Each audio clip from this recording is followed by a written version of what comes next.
কর শুল্ক ফাঁকির সুযোগ করে দিয়ে অবৈধ সম্পদ অর্জনের অভিযোগে জাতীয় রাজস্ব বোর্ডের ১৭ কর্মকর্তার সম্পদ জব্দ ও দেশ ত্যাগে নিষেধাজ্ঞা দিয়েছে দুদক। ইতিমধ্যে তাদের সম্পদ যাচাই বাছাইয়ে বিভিন্ন দপ্তরে চিঠি পাঠানো হয়েছে। সংস্থাটির এক কর্মকর্তা এ তথ্য জানিয়েছেন। এর আগে ২৯ জুন, ১লা ও ৩রা জুলাই এনবিআরের কয়েকজন কর্মকর্তার বিরুদ্ধে ক্ষমতার অপব্যবহার ও জ্ঞাত আয় বহির্ভূত সম্পদ অর্জনের অভিযোগে অনুসন্ধান শুরু করে দুদক। অভিযোগে বলা হয়, শুল্ক কর আদায়ে ঘুষ নিয়ে কর ফাঁকির সুযোগ করে দিতেন তারা। এতে করে আদায় কমিয়ে ব্যক্তিগতভাবে লাভবান হতেন সংশ্লিষ্ট কর্মকর্তা ও কিছু প্রতিষ্ঠানের মালিক।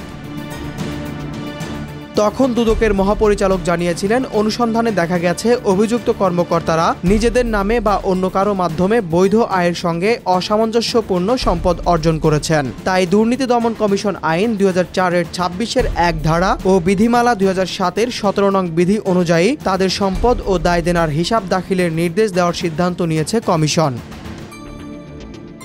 ১৭ এনবিআর কর্মকর্তার দেশ ত্যাগে নিষেধাজ্ঞা প্রসঙ্গে দুদকের উপপরিচালক জানিয়েছেন, কর্মকর্তাদের সম্পদ বিবরণী জমা দিতে নোটিশ দেওয়া হয়েছে। পাশাপাশি তাদের ব্যাংক হিসাব, স্থাবর ও অস্থাবর সম্পদের হিসাব পরীক্ষা করা হচ্ছে। প্রথম ধাপে এনবিআর সদস্য AKM বদিউল আলম সহ কয়েকজনের দেশ ত্যাগে নিষেধাজ্ঞা দেওয়া হয়েছে।